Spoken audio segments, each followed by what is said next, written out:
Stretcher पर मेद पड़ी है और फर्श पर दस्तरख्वान बिछा है। ये दुनिया है, ये यूं ही चलती रहेगी।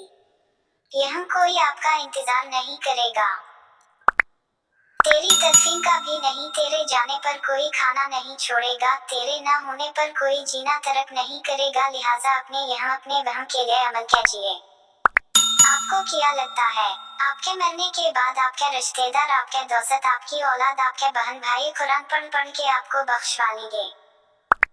ये औलादें आपके लिए कुरान पढ़ेंगी जो आज आपके कहने पर नमाज पढ़ने नहीं इकट्ठी।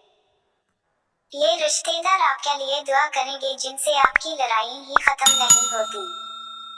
ये दोस्त आपके लिए फातिहा पढ़ेंगे जो आज दिन पे आने की वजह से आपका मजाक उड़ाते हैं।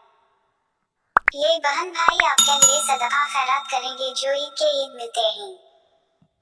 ए गाफिल बोले इंसान खुलूस के जमाने गुजर गए हैं, क़यामत करीब है।